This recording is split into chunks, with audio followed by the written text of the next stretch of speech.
బడ్డీ కామెడీ అనే జాన్రానే safest genre. ఇలాంటి సినిమాలకి పెద్ద కథ అక్కర్లేదు, కానీ ఆ మూమెంట్స్ని కనుక ప్రాపర్గా చూపించగలిగితే మనం బాగా ఎంటర్టైన్ అవుతాము. మ్యాడ్, ఈ నగరానికి ఏమైంది, ఇలాంటి సినిమాలు మనల్ని ఎంటర్టైన్ చేయడంలో సక్సెస్ అయ్యాయి. కొన్ని ఫెయిల్యూర్స్ కూడా ఉన్నాయి. రీసెంట్గా రిలీజ్ అయిన కొన్ని సినిమాలు పేర్లు ఎందుకులేండి. బట్ ఈ సినిమా చూస్తుంటే కామెడీ జనరేట్ చేయడానికి మంచి స్కోప్ అయితే కనిపిస్తుంది. జనరల్గా ఫ్రెండ్స్తో ట్రిప్ అంటేనే మనకి చాలా మూమెంట్స్ ఉంటాయి, ఎక్కడో దగ్గర మనం రిలేట్ అవ్వగలుగుతాం. సో ఆ రిలేటింగ్ ఫ్యాక్టర్ కనుక ప్రాపర్గా వర్కౌట్ అవుతే డెఫినెట్గా మనకు ఒక మంచి ఎక్స్పీరియన్సే ఉంటుంది. సరే, ఇవన్నీ మాట్లాడుకునే ముందు ఒకసారి ట్రైలర్ చూసేద్దాం. అరే మీ అందరు ఇండే ఉండండి రా, మీ సంగతి చెప్తా. ఇట్లా 40 కిలోమీటర్స్ పోతే నేషనల్ హైవే వస్తుంది. ఆడికి ప్రవీణ్ వాళ్ళని కొట్టిర్రా, నువ్వు వచ్చి వాళ్ళని పొట్టు కొట్టాలి, అర్థమవుతుందా? అదే ప్రశాంత్, నీకు అసలు వెళ్తే బాగాలేదు, నువ్వు కార్లోనే కూర్చో. అరే విని నీకు దండం పెడతారా, వాళ్ళ ముందు మాత్రం నోరు తెరవకు. నోరు తెరిచానుకో పప్పుగా అని తెలిసిపోతుంది. వాళ్ళని కొట్టి నీకు వచ్చేటప్పుడు నేను వాళ్ళని మేనేజ్ చేయలేకపోతే నీ దగ్గరకు వస్తా. దున్నపోతలా ఉంటావు కదా, నిన్నే చేయి కూడా ఎత్తారు, అర్థమవుతుంది కదా? నడరా నీ కొడదాం. అరే ఎవడరా నువ్వు? ఫోన్లు లేవు, దుడ్లు లేవు, యాడికి పోతుండ్రా అసలు? గోవా పోతున్నారా? చేతులు ఒక్క రూపాయి కూడా లేకుండా గోవా పోతాండ్రా. యాదానికి రా. लड़की स्पा मसाज पब डिस्को చాయి पूरे मिला के 15,000 होते.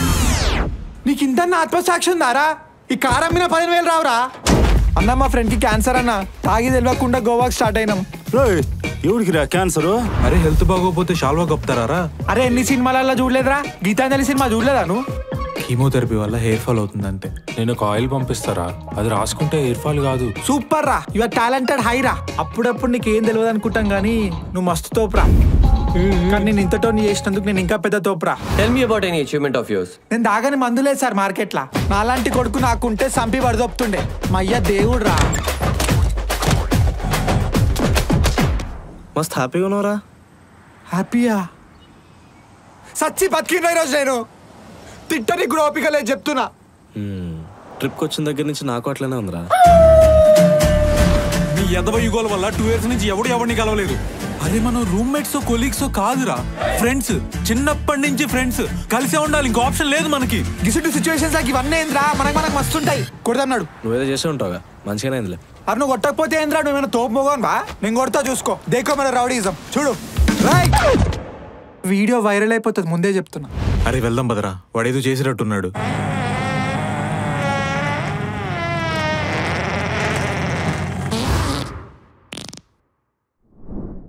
ఈ మూవీ కంప్లీట్లీ బేస్డ్ ఆన్ బడ్డీ కామెడీ అని ట్రైలర్ చూస్తేనే అర్థమవుతుంది. ఫన్ వర్కౌట్ అవుతే అదే హ్యాపీ. ఆ కామెడీని కొంచెం అతి కాకుండా చూసుకుంటే మనకి ప్రాపర్ ఎక్స్పీరియన్స్ ఉంటుంది. So mad fame Ram Nithin గారు ఇందులో one of the main character చేస్తున్నారు. అండ్ హుషారులో యాక్ట్ చేసిన యాక్టర్స్ కూడా కనిపిస్తున్నారు. యాక్చువల్లీ హుషారు కూడా ఒక మంచి బడ్డీ కామెడీయే. సో ఆ టైప్ ఈ సినిమాని కనుక ప్రాపర్గా తీసుకెళ్ళగలిగితే, కొన్ని మంచి మూమెంట్స్ ఉండగలిగితే మనం మాత్రం ఖచ్చితంగా ఎంజాయ్ చేస్తాం. ట్రైలర్ చూస్తున్నంత సేపు అయితే అలా వెళ్ళిపోయింది.